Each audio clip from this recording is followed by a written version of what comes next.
ఓం శాంతి. మురళీ రవళి. ఈరోజుటి మురళీలోని కొన్ని మధుర మహావాక్యాలు. తేదీ 12/7/2024. బాబా చెప్తున్నారు, మధురమైన పిల్లలు, మీరు ఈశ్వరీయ సంతానము నుండి రాజకుమారులుగా కావాలి. కావున స్మృతి యాత్ర ద్వారా మీ వికర్మలను భస్మము చేసుకోండి. మీ దృష్టిని తండ్రి దృష్టితో కలపండి. అప్పుడే అన్ని దుఃఖాలు అంతమైపోతాయి. స్వయాన్ని ఆత్మగా భావిస్తూ తండ్రిని స్మృతి చేయటము ద్వారా అన్ని పాపాలు అంతమైపోతాయి. ఇదే మీ స్మృతి యాత్ర.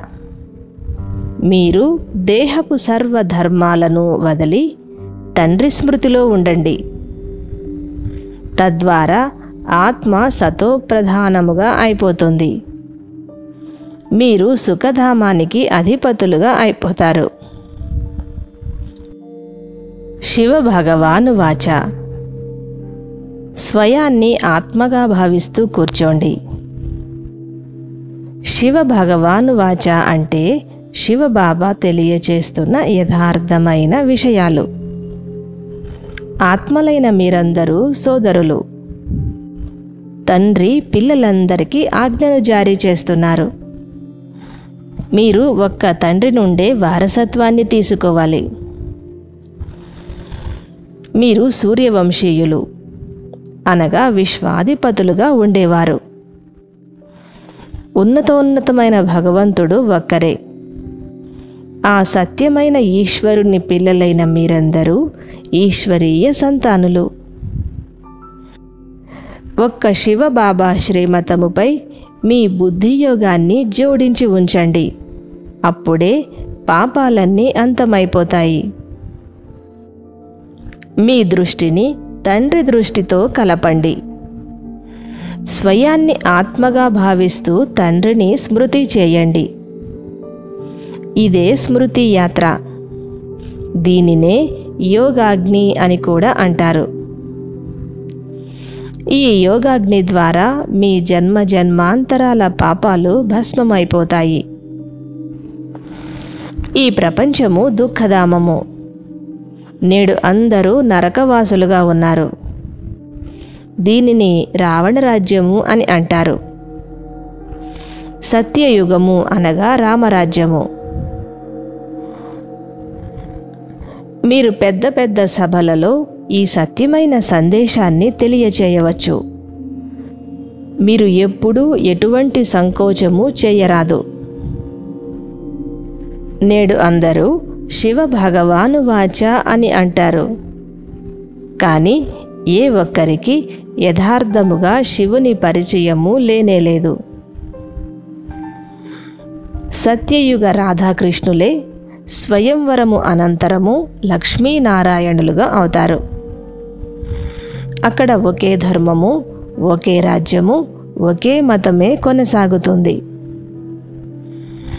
పిల్లలైన మీరు ఒక్క తండ్రినే స్మృతి చేయాలి. దేహ సర్వధర్మాలను వదిలివేయాలి. అప్పుడే మీ పాపాలు తొలగిపోతాయి. సతోప్రధానంగా అయ్యి స్వర్గములోనికి వెళ్తారు. నరకములో అపారమైన దుఃఖాలు ఉన్నాయి. సుఖము యొక్క గుర్తులు లేనేలేవు. శివ జయంతియే వజ్రతుల్యమైనది. కృష్ణునికి చరిత్ర మొదలైనవి ఏవీ లేవు. సత్యయుగములో చిన్న పిల్లలు కూడా సతోప్రధానముగా ఉంటారు. పిల్లలలో ఎటువంటి చంచలత్వము ఉండదు. శ్రీకృష్ణుడు 16 కళా సంపూర్ణుడు. వారు వెన్న తిన్నారని, అల్లరి చేశారని చూపించడము సరి అయినది కాదు. వారి మహిమకు బదులుగా గ్లాని చేసే విషయాలే అనేకము ఉన్నాయి. ఈశ్వరుడు సర్వవ్యాపకుడు కాదు. నీలోనూ ఉన్నాడు, నాలోనూ ఉన్నాడు అని భావించడము చాలా పెద్ద పొరపాటు. శివుడు కళ్యాణకారి, సర్వుల సద్గతిదాత. వారు సుఖసాగరుడు మరియు శాంతి సాగరుడు. శ్రీ శ్రీ శివబాబా సర్వోన్నతమైన మతాన్ని ఇస్తున్నారు. బాబా చెప్తున్నారు, పిల్లలు, ఇప్పుడు మృత్యువు మీ ఎదుట నిలబడి ఉంది. కావున ఒక్క తండ్రినే స్మృతి చేయాలి. పతిత పావనుడు ఒక్క శివబాబాయే. ఒక్క వారితో బుద్ధిని జోడించడము ద్వారానే మీరు పావనముగా అవుతారు. ఇదే భారతదేశపు ప్రాచీన రాజయోగము. శివబాబా గృహస్థి అయిన బ్రహ్మ తనువు ద్వారా తెలియచేస్తున్నారు. శివబాబా మీకు మాత, పిత మరియు సర్వ సంబంధాలు కూడా. యజ్ఞ సంరక్షణార్థము జగదాంబ సరస్వతిని ముఖ్యురాలుగా ఉంచటం జరిగింది. వారినే కాళీమాత అంటూ కీర్తించటం జరుగుతుంది. కర్మ, అకర్మ, వికర్మల గుహ్య రహస్యాలను తెలుసుకొని పాపాత్ములతో ఎప్పుడూ ఇచ్చిపుచ్చుకోవటము చేయరాదు. శ్రీమతంపై నడుస్తూ బుద్ధి యోగాన్ని ఒక్క తండ్రితో జోడించాలి. సతో ప్రధానులుగా అయ్యే పురుషార్థమును చేయాలి. దుఃఖధామమును సుఖధామముగా చేసేందుకు పతితుల నుండి పావనులుగా అయ్యే పురుషార్థమును చేయాలి. అశుద్ధ దృష్టిని మార్చుకోవాలి.